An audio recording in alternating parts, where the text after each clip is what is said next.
السلام عليكم ورحمة الله وبركاته. الحمد لله على ما خلق الإنسان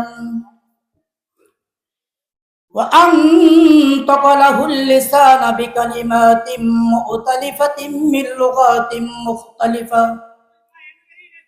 ليعبر عما في الصدور من الحاجات في مجاري الأمور والعادات، والصلاة والسلام على رسوله سيد البشر المخصوص بطيب النشر، وعلى آله وصحابه دعاة الأنام وهداة الإسلام. أما بعد فقد قال الله تعالى في القرآن الكريم: أعوذ بالله من الشيطان الرجيم. بسم الله الرحمن الرحيم. وقضى ربك ألا تعبدوا إلا إياه وبالوالدين إحسانا إما يبلغن عندك الكبر أحدهما أو كلاهما فلا تقل لهما أف ولا تنهرهما وقل لهما قولا كريما واخفض لهما جناح الذل من الرحمة وقل رب ارحمهما كما ربياني صغيرا. وعن أبي أمامة رضي الله تعالى عنه قال أن رجلا قال: يا رسول الله، ما حق الوالدين على ولده؟ قال: هما جنتك ونارك، أو كما قال النبي عليه الصلاة والسلام.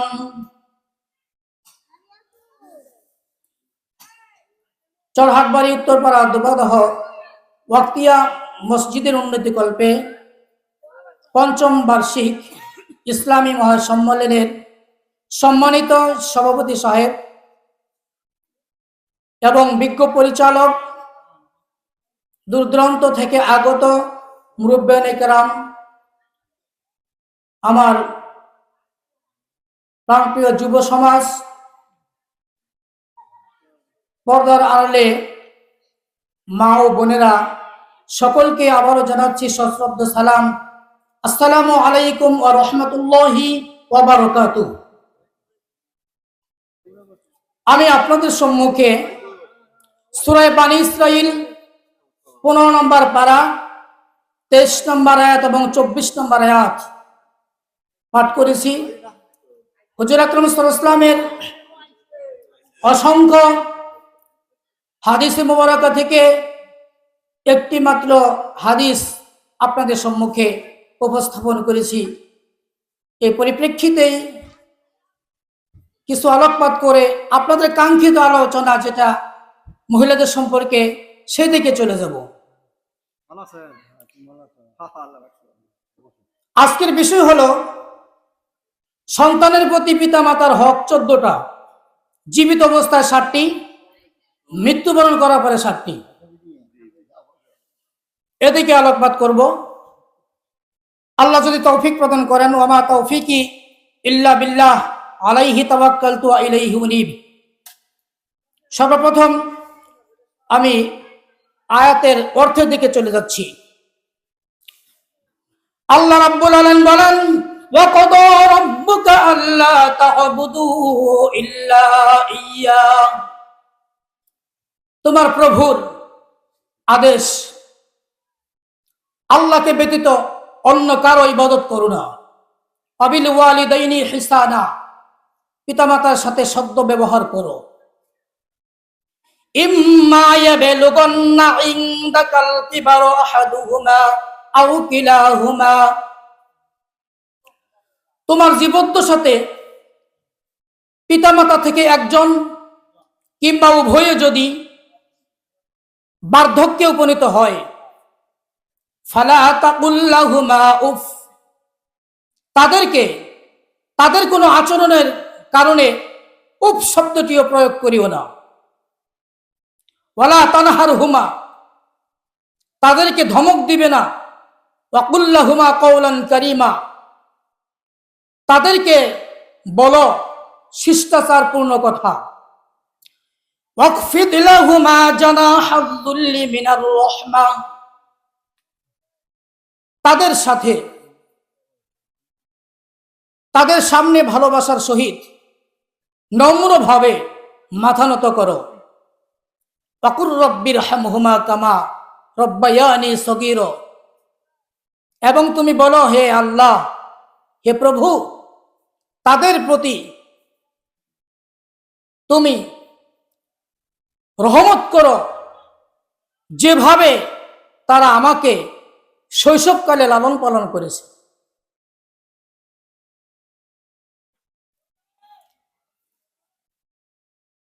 মানুষ পৃথিবীতে আসাটা কারণ হচ্ছে তার দুটি সত্তা। এক হল হাকিকি সত্তা আল্লাহ রাব্বুল আলামিন, দ্বিতীয়ত পিতামাতা হচ্ছে উসিলা। জাহিরি ভাবে তারা পৃথিবীতে আনয়ন করেছেন। পিতামাতা যদি পৃথিবীতে আমাদেরকে আনয়ন না করতেন, পৃথিবীর আলো বাতাস আমরা পেতাম না। এই আয়াতের মধ্যে কোন কোন ব্যক্তিরা প্রশ্ন করেছে যে পৃথিবীতে আনয়নের ব্যাপারে পিতামাতা তাদের উভয়েই প্রেমের খেলা খেলে আমাদেরকে পৃথিবীতে আনয়ন করেছেন, এখানে কোনো কষ্টের ব্যাপার তারা সহ্য করে নাই। আবুল আলা আল মাআররি দার্শনিক, সে প্রশ্ন করেছে, তার মৃত্যুর পূর্বে তাকে প্রশ্ন করা হয়, আপনি যদি মৃত্যুবরণ করেন আপনার কবরে কি লিখে দিব? সে বলে যে আমার কবরে লিখে দিও পিতামাতাই হচ্ছে আমার মৃত্যুর কারণ। আমাকে যদি তারা পৃথিবীতে আনয়ন না করত তাহলে আমার এই অন্ধকার কবরে যেতে হতো না। সে বলে যে পিতামাতার কোনো অবদান সন্তানের প্রতি নাই। বলেন তো দেখি, দার্শনিক কথা কি সত্য বলছে?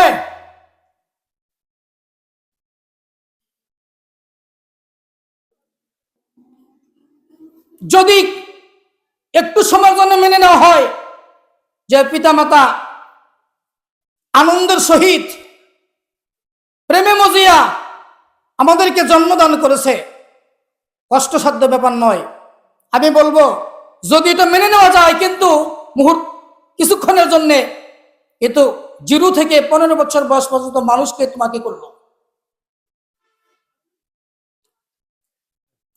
আল্লাহ রাব্বুল আলামিন বলেন, পৃথিবীর মানুষ পিতামাতার অবদান নাকি তোমার উপরে নাই। এমন এক সময় তোমার পার হয়ে গেছে মানুষ বলতে তোমার অস্তিত্ব কিছুই ছিল না। আল্লাহ রাব্বুল আলামিন বলেন, হাল আতা আলাল ইনসানি হিনুম মিনাদ দাহরি লাম ইয়াকুন শাইআম মাযকুরা, তোমার এমন এক সময় চলে গেছে তুমি উল্লেখযোগ্য কোন বস্তুই তুমি ছিলে না। আল্লাহ বলেন, পিতামাতা থেকে আমি ওবামার স্পারমোটোজেন একসাথে করে, অর্থাৎ এক্স গ্রুপ এবং ওয়াই গ্রুপকে একত্রিত করে মায়ের জরায়ুর ভিতরে ঢুকাইয়া প্রতি 40 পর আমি পরিবর্তন করতে থাকলাম। প্রথম 40-এ তোমার আমি রক্তপিণ্ড সৃষ্টি করেছি, দ্বিতীয় 40-এ গোশতের টুকরা বানিয়েছি, তৃতীয় 40-এ তোমাকে হাড্ডিতে পরিণত করেছি, সুম্মা কাসাউনাল ইযআমা লাহমা, অতঃপর সেই হাড়ের উপর দিয়ে আমি গোশতের আবরণ দিয়ে দিয়েছি। যখন তোমার মা তোমাকে গর্ভধারণ করলো, তোমাকে এমন এক স্থানে আমি থাকার জন্য স্থান দিয়েছিলাম, এমন এক ইন্টেনসিভ কেয়ার ইউনিটের ভিতরে সংরক্ষিত এলাকায় তোমাকে স্থান দিয়েছি, যে পেটের ভিতরে, যে স্থানে পৃথিবীর কোন রোগের জার্ম পর্যন্ত পৌঁছতে পারে নাই। পেটের ভিতর তুমি কি খাইবা, সেই ভক্ষণ করার জন্য তোমার নারী থেকে একটা নার টেনে নিয়ে তোমার মায়ের নাভির সাথে মিলিয়ে দিলাম, সেখান থেকে খাদ্য গ্রহণ করলে। আর যখন পূর্ণ গর্ভাবস্থা হয়ে গেল, যখন আসন্ন প্রসবা, এমন কিছু সময় মায়ের চলে গেছে যে তোমাকে গর্ভ রাখাকালীন মা খাদ্য গ্রহণ করতে বসেছে, এমন সময় তুমি মায়ের পেটের ভিতর লাথি মেরেছ, মা ভাতের প্লেটকে রেখে দূরে চলে গেছে এবং কান্নাকাটি শুরু করেছে। যখন আসন্ন প্রসবা, ডাক্তার ডেট দিয়েছে অমুক তারিখে তোমার অপারেশন থিয়েটারে চলে যেতে হবে। অপারেশন থিয়েটারে চলে যাওয়ার পূর্বে পৃথিবীর সমস্ত মানুষের কাছ থেকে মা বিদায় নিয়ে চলে যায়, স্বামীর কাছ থেকে চলে যায়, বিদায় নিয়ে চলে যায়, খালার কাছ থেকে বিদায় নিয়ে চলে যায়, বলে এবার বোধহয় অপারেশন থিয়েটার থেকে আমি ব্যাক আসবো না, তোমরা সকলে আমাকে ক্ষমা করে দিও। অপারেশন থিয়েটারে গিয়ে বাংলাদেশে অনেক ঘটনা ঘটেছে। কিছু মায়ের এমন ইতিহাস রয়েছে যে অপারেশন থিয়েটারে যাওয়ার পর কয়েক ডাক্তার বুট বসে তারা সিদ্ধান্ত নেয়, মা এমন অবস্থাতে, এমন পজিশনে তোমার সন্তানটা রয়েছে, তোমাকে যদি অপারেশন করা হয়, তোমাকে বাঁচাইতে হলে সন্তানকে বাঁচানো যাবে না, আর সন্তানকে যদি বাঁচাইতে হয় তোমাকে বাঁচানো যাচ্ছে না, সিদ্ধান্তটা কি তোমার?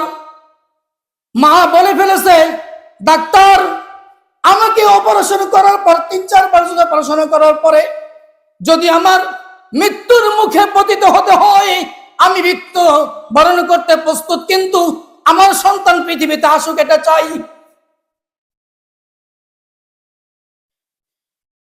আল্লাহ বলেন, পৃথিবীতে যখন আসলা, কান্না ছাড়া তোমার কোনো বুঝি ছিল না, খাদ্য গ্রহণ করবা তোমার কোনো কথাবার্তা ছিল না। আমি যদি চাইতাম পিতা মাতা ছাড়াও তোমাকে পৃথিবীতে আনয়ন করতে পারতাম। যেমন পৃথিবীতে আমি পাঠাইছি ঈসা আলাইহিস সালামকে, তার পিতা ছাড়া। ঈসা আলাইহিস সালামের পিতা আছে? পিতা নাই।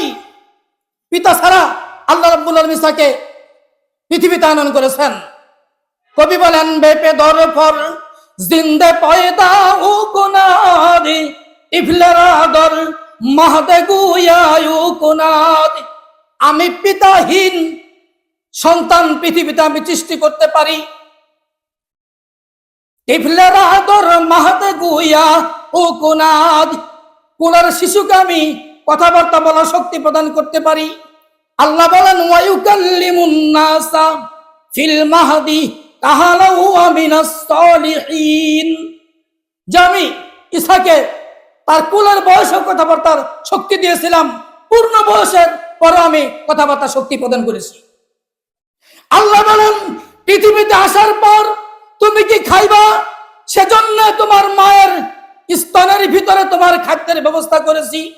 এই দুধটাকে আমি এতটুকু ঠান্ডাও করি নাই, যদি বেশি ঠান্ডা করতাম তাহলে তোমার সেই দুধ খেয়ে তোমার নিউমোনিয়া হয়ে যেত।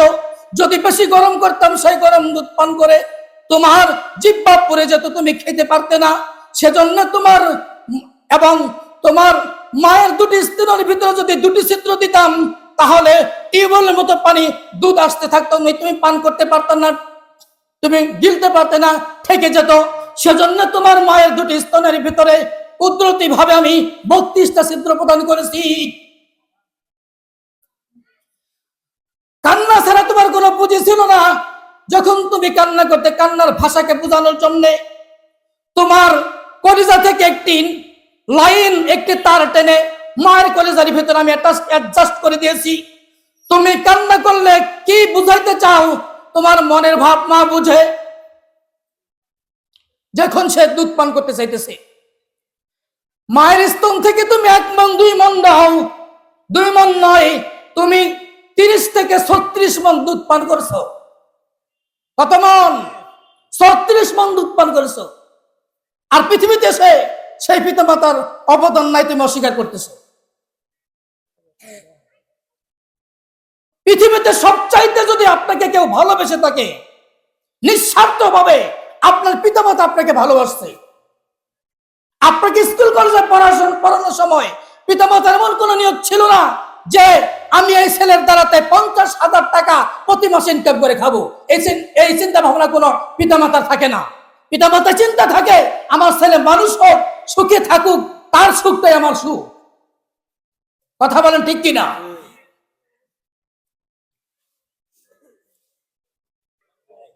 দার্শনিক এক আয়াতের ভিতরে প্রশ্ন করেছে যে পিতামাতার খেদমত যদি ওয়াজিব হতো তাহলে এই আয়াতের মধ্যে, আল্লাহর এক আয়াতের মধ্যে ইব্রাহিম ইসলাম তার পিতাকে নাম ধরে ডাকছে কেন?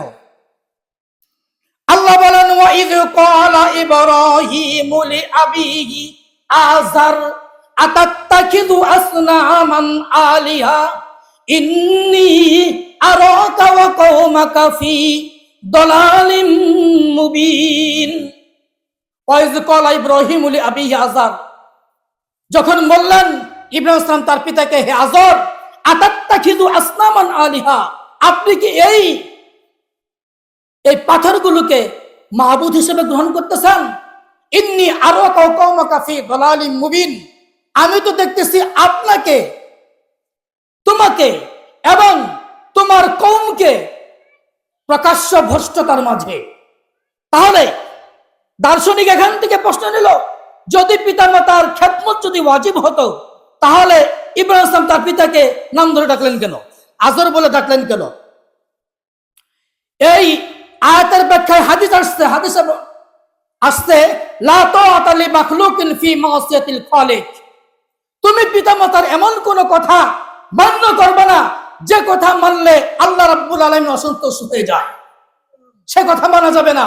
এখানে যদি ইব্রাহিম ইসলাম আযরের কথা নেয় তাহলে আযর সাথে পূজার অংশগ্রহণে ইব্রাহিমকে যেতে হয়, সেজন্য তাকে পিতাকে নাম ধরে ডাকছে। যেখানে যদি পিতার কথা নেই আল্লাহ সন্তুষ্ট হয়ে পড়ে। কারণ পূজার কোন শক্তি আছে আপনাকে বাঁচানোর জন্য? কোন শক্তি নাই। যে পূজার সামনে ভোগ দেয় সেই ভোগে কিন্তু খাইতে পারে না পূজা। একটা মশা তাড়ানোর শক্তি তার নাই। আবু জেহেলকে এক ব্যক্তি দাওয়াত করেছে। আবু জেহেল বলল, দাওয়াতে তো খালি হাতে যাওয়া যায় না, প্রেজেন্টেশন নিয়ে যাই। উপহারস্বরূপ একটা মূর্তিকে নিয়ে যাইতেছে। প্রতিমধ্যে আবু জেহেলের পেশাবের বেগ হয়েছে। এক জায়গায় রেখে মূর্তিটাকে রেখে আরেক জায়গায় একটু দূরে গিয়ে পেশাব করতেছে। একটু পরে দেখা যায় পেশাবের শব্দ আসতেছে। আবু জেহেল বলল, আমি পেশাব করতে সামন দিক থেকে, পিছন দিক থেকে শব্দ আসতেছে কেমনে? ওঠার পর দেখতে পেল সেই পূজার মুখে কুকুর পেশাব করতেছে। কি করতেছে? কুকুর যদি উঁচা জায়গা পায় তাহলে তার পেশাবের বেগ হয়। কি হয়? বেগ হয়। মুখ বরাবর পেশাব করতেছে। আবু জেহেল বলতেছে, হে পূজা, তোর মুখে পেশাব করতেছে কুকুরে, এই পেশাবকে সরাইতে পারস না? এই কুকুরকে ধমক দে, তুই তাড়াইতে পারলি না, আর তোর পূজা আমি করতেছি। তারপরেও সেই মান আনয়ন করে নাই, ইমান আনয়ন করে নাই। পাথর পূজা, গাছের পূজা, মাছের পূজা, এগুলো শিরকি করা। কি করা? শিরক। এগুলো কোনো শক্তি নাই।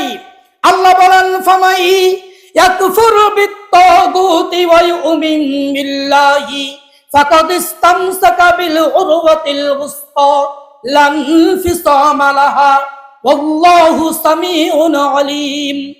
ফামাই ইয়াকফুর বিত-তাগুতি ওয়া ইউমিন বিল্লাহ, যে তাগুতকে অস্বীকার করে আল্লাহর প্রতি ঈমান আনয়ন করলো, সে এমন একটা হাতল ধারণ করলো যে হাতলটা কোনো দিন বিচ্ছিন্ন হওয়ার নয়। আল্লাহ আমাদেরকে কখনো ভুলবেন না, কোনো সময়ই ভুলবেন না। যারা শিরক করে তাদের প্রতি আল্লাহ রাব্বুল আলামিন বেহেশত থেকে হারাম করে দিয়েছেন। বলি নাউযুবিল্লাহ।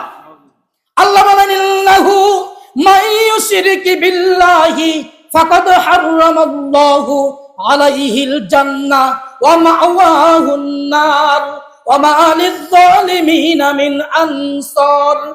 ইন্নাহু মান ইউশরিক বিল্লাহ, যে নিশ্চয় যে ব্যক্তি আল্লাহর সাথে শরীক স্থাপন করবে, আল্লাহ বলেন ফাকাদ হারামাল্লাহু আলাইহিল জান্নাহ, তার প্রতি আল্লাহ রাব্বুল আলামিন জান্নাতকে হারাম করে দিবেন। ওয়া মাওয়াহুন নার, তার ঠিকানা হচ্ছে দুজকে। ওয়া মা লিয-যালিমিনা মিন আনসার, আর শিরকের মতো যারা মহা বড় গুনাহ করে ফেলবে তাদের জন্য কোনো সাহায্যকারী পাওয়া যাবে না। এটা দুনিয়ার কোনো অফিস না যা ঘুষ চলবে, দুনিয়ার কোনো ডিপার্টমেন্ট না, এটা সহজ মনে করেন না। আল্লাহ বলেন ওয়াত্তাকু ইয়াওমান লা তাজজি নাফসুন আন নাফসিন শাইআ ওয়া লা ইউকবালু মিনহা শাফাআতু ওয়া লা ইউখাযু মিনহা আদিলু ওয়া লা হুম ইউনসারুন। ওয়াত্তাকু, তোমরা ভয় করো ওই দিনের যেদিন এক ব্যক্তির সুপারিশ আরেক ব্যক্তির জন্য কার্যকর হবে না। ওয়া লা ইউকবালু মিনহা শাফাআতুন, কারো পক্ষ থেকে কোনো সুপারিশ গ্রহণ করা হবে না। ওয়া লা ইউকবালু মিনহা আদলুন, কারো পক্ষ থেকে কোনো টাকা পয়সা গ্রহণ করা হবে না। ওয়া লা হুম ইউনসারুন, তারা সাহায্যপ্রাপ্ত হবে না।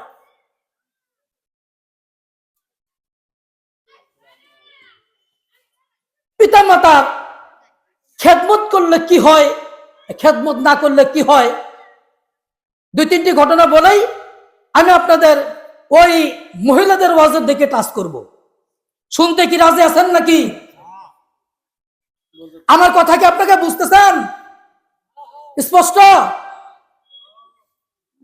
সকলে বলি আল্লাহু আকবার, খুব জোরে বলেন আল্লাহু আকবার। শুধুমাত্র গলা ফাটাই বলতে পারেন মিছিলের সময় নাকি? মিছিল লাগলে রাস্তা তো দেখা যাইতেছে, দেখা যায় 2-3 হাত নিচের দিকে চলে গেছে। আপনাদের এই কণ্ঠ উচ্চারিত হওয়ার পরে এমন ভাবে নাচ দিছেন যে নাচে রাস্তাটাই 3 হাত নিচের দিকে চলে গেছে। এখানে মনে হচ্ছে আমি গোরস্থানে কথা বলতেছি। কোথায়? গোরস্থানে যারা কমপ্লিট লাসারা কথাবার্তা বলতে পারে না, সেরকম ভাবে আপনারা এরকম হয়ে গেছেন। কিছু কিছু মানুষ হয়তো ঘুমও স্টার্ট করছেন নাকি? কেবলমাত্র বাজে 9টাই বাজে নাই। আর যদি পিতা মাতার খেদমত করলে কি হয়? মুসা ইসলাম একদিন আল্লাহকে জিজ্ঞেস করলেন, আল্লাহ, আমার সাথে বেহেশতের মধ্যে যে ব্যক্তি আমার প্রথম বন্ধু হয়ে বেহেশতে যাবে, দুনিয়াতে জীবন্ত সাথে আমি তাকে দেখতে চাই। দেখেন কি কঠিন প্রশ্ন করছে। আল্লাহ বলেন, মুসা, তুমি কি দেখতে চাও তোমার সাথে বন্ধু হয়ে বেহেশতে যাবে প্রথম কে, তাকে কি তুমি দেখতে চাও দুনিয়াতে জীবদ্দশা থেকে? হ্যাঁ, আমি দেখতে চাই।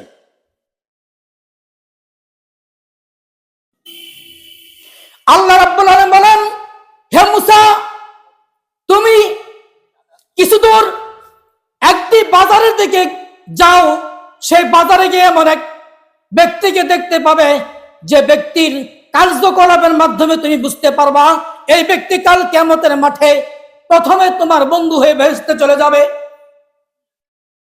মুসা ইসলাম আল্লাহর অর্ডার পাওয়ার মাত্র তিনি চললেন বাজারের দিকে। বাজারে গিয়ে মাগরিব পর্যন্ত অপেক্ষা করার পর পেলেন এক কসাইকে, যে ব্যক্তি গোশত বিক্রি করে। এমন এক ব্যক্তিকে পাওয়ার পর তার কার্যকলাপগুলো অবলোকন করতেছিলেন। মুসা ইসলাম দেখতেছিলেন এই কসাই কি কাজ করে। দেখতে পেলেন গোশতগুলোকে বিক্রি করার পর একটা পুটলার ভিতরে কিছু গোশত, পুটলার ভিতরে কিছু গোশত লইয়া বাড়ির দিকে রওনা দিয়েছে। মুসা ইসলাম বললেন, হে কসাই, কোন মুসলমানকে কি আপনার বাড়িতে মেহমান করা যাবে কিনা? সেই কসাই বলল, মেহমান করা যাবে। মুসা ইসলাম ছুটলেন, তার পিছে পিছে ছুটতে থাকলেন।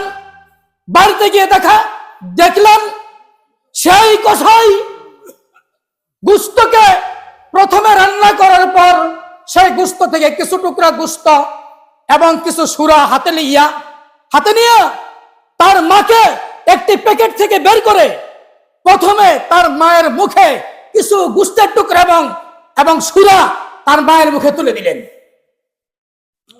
খাওয়ার পর তারপর কিছু নতুন কাপড় পরিধান করাইয়া তার মাকে আবার একটা প্যাকেটের ভিতরে একটা প্যারাকের মধ্যে রেখে দিলেন। এত জীর্ণ শীর্ণ হয়ে গেছে মা, যাকে একটা প্যাকেটের ভিতরে আটানো যায়। ঢুকানোর পূর্বে এই কসাইয়ের মা দুই ঠোঁট বিড়বিড় করে কি বলল, মুসা সালাম বললেন আমি বুঝতে পারলাম না।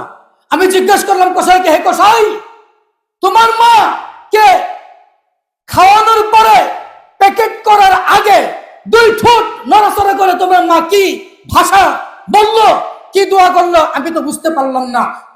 কসাই বলল যে আমি সর্বপ্রথম যতবার খাদ্য প্রদর্শন করেছি আমার মাকে সর্বপ্রথম খাওয়াইছি। আমার স্ত্রীর দিকে আমি তাকাই নাই, আমার সন্তানের প্রতি তাকাই নাই।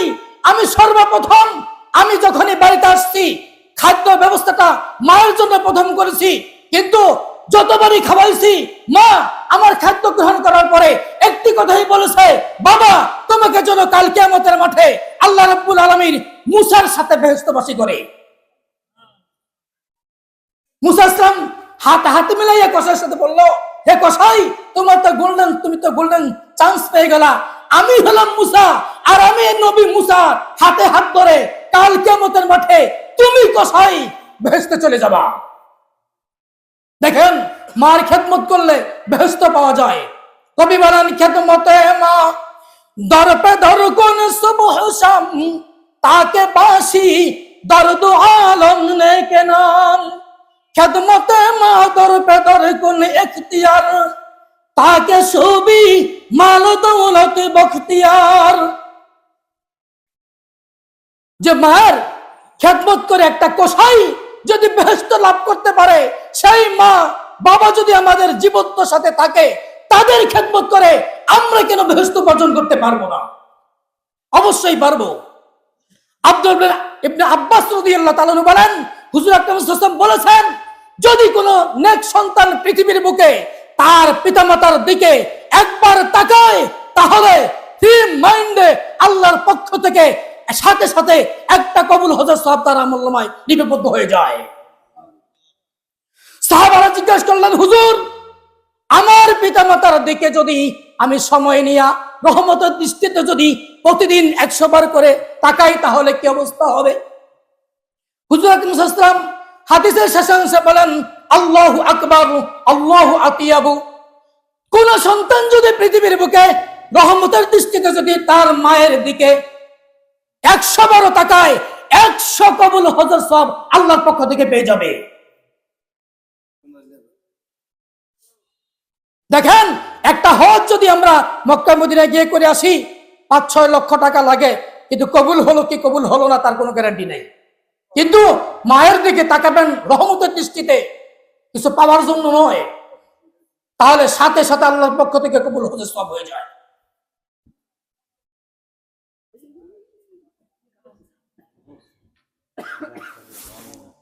দুই নম্বর ঘটনা হলো, আব্দুর রহমান সফুরি রহমতুল্লাহ আলাইহি তিনি বর্ণনা করেন, এক বৃদ্ধ ব্যক্তির 3টি ছেলে ছিল।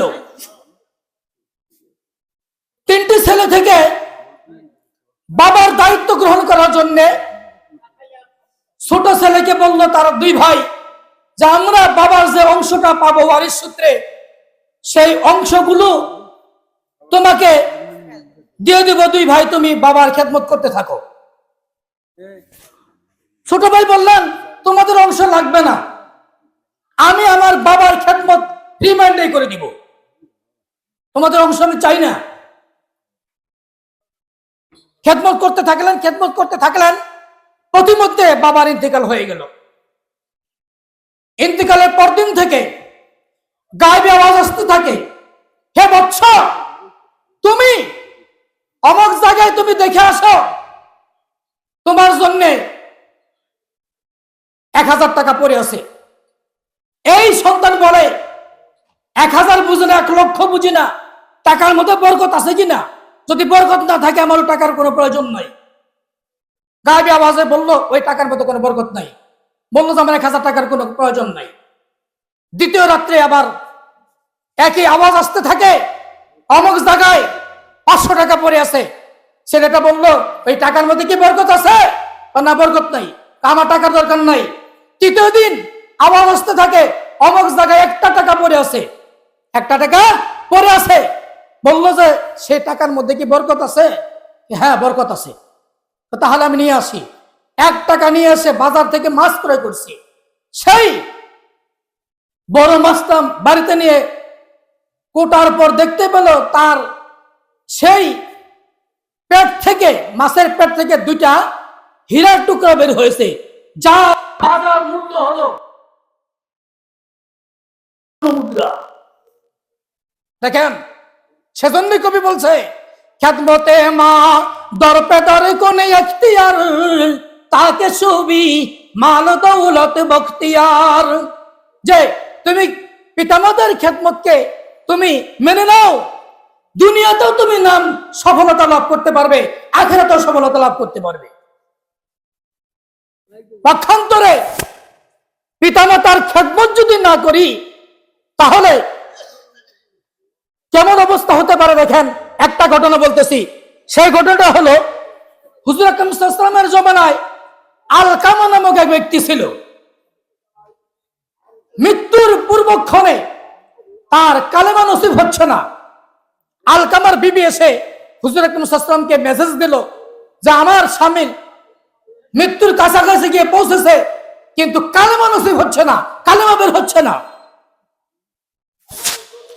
হুজুর আকরাম সাল্লাল্লাহু আলাইহি ওয়াসাল্লাম আলকামার বিবির প্রশ্নের উত্তরে আলকামা অবস্থাকে অবলোকন করার জন্য হযরত বিলাল রাদিয়াল্লাহু তাআলা আনহুকে, হযরত সালমান ফারসি রাদিয়াল্লাহু তাআলা আনহুকে পাঠাইলেন যে তোমরা দেখে আসো আলকামার অবস্থাটা কি। হযরত বিলাল রাদিয়াল্লাহু তাআলা আনহু বারবার চেষ্টা করলেন আলকামার মুখ থেকে কালেমা প্রকাশ করার জন্য, না, কালেমা আসতেছে না।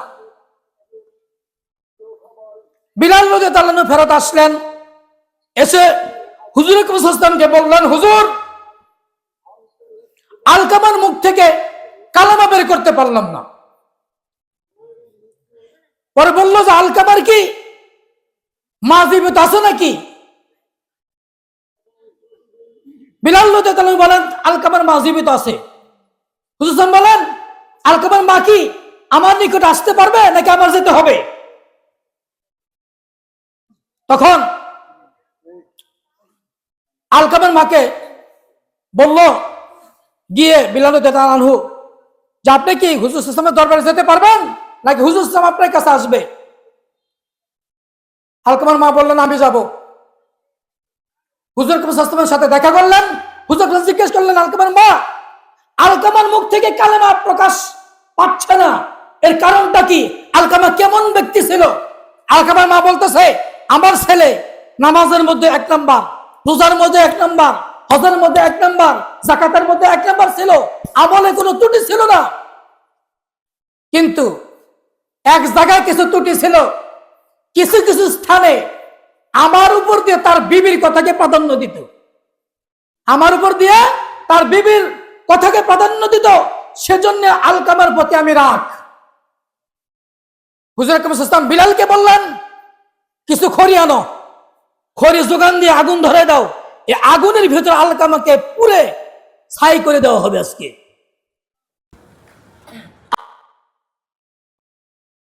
করলেন যে আমার হবে। হুজুর আকরাম সাল্লাল্লাহু আলাইহি ওয়াসাল্লাম বলেন, দুনিয়ার আগুনের চাইতে আখিরাতের আগুন, জাহান্নামের আগুন কয়েক হাজার গুণ উত্তপ্ত হবে। আজকে যদি আপনি ক্ষমা না করেন, আলকামাকে এখানে এই জ্বলন্ত আগুনের ভিতরে ফেলে পুড়িয়ে দেওয়া হবে। আলকামার মা বললেন, আমি আমার বাবার এই উড়ন্ত লাশকে আমি দেখতে চাই না, আমি আলকামাকে জীবনে তরে ক্ষমা করে দিলাম। যখনই ক্ষমা করে দিয়েছে মা, সাথে সাথে আলকামার মুখ থেকে বারবার প্রকাশ পেতে লাগলো কালেমা তাইয়্যিবা, লা ইলাহা ইল্লাল্লাহ, লা ইলাহা ইল্লাল্লাহ বলতে থাকলো।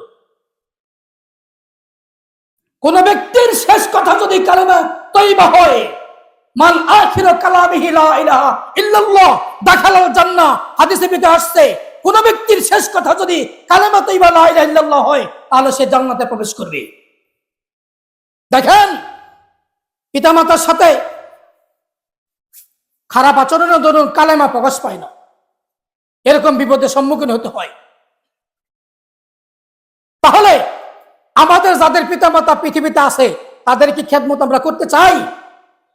যতদিন আপনি বেঁচে থাকবেন পিতামাতার হক হচ্ছে, আপনি যতদিন বেঁচে থাকবেন আপনার প্রতি তাদের হক থাকবে। আপনি মরে যাবেন যেদিন, সেদিন থেকে পিতামাতার হক বাতিল, যতদিন বেঁচে থাকবেন। সন্তানের উপর পিতামাতার হক হলো 14টা। কটা? 14টা। জীবত্বের সাথে 7টি, মৃত্যুর পরে 7টি। জীবত্বের সাথে 1 নম্বর হলো পিতামাতাকে সম্মান করা। আপনি একটা মেম্বার সাহেবকে যদি আপনি বলতে পারেন, একটি চেয়ারম্যান সাহেবকে যদি আপনি করে সম্বোধন করতে পারেন, একটা এমপি কে যদি আপনি তুমি বলতে পারেন না, সেখানে আপনি শব্দ যদি প্রয়োগ করতে পারেন, তাদের সাথে কি মায়ের পিতামাতার সম্মান কমে গেল? আপনি কোন আক্কালে তাদেরকে তুই বলেন? তুই ভাষা এই পিতামাতার সামনে প্রকাশ করা যাবে না। যদি একটা মেম্বারকে আপনি বলতে পারেন, আপনার মাকে কেন আপনি বলতে পারবেন না? একটা চেয়ারম্যানকে যদি আপনি সারা কথা না বলতে পারেন, তাহলে আপনার বাবাকে কেন আপনি বলতে পারবেন না? এটা ভাবার বিষয়।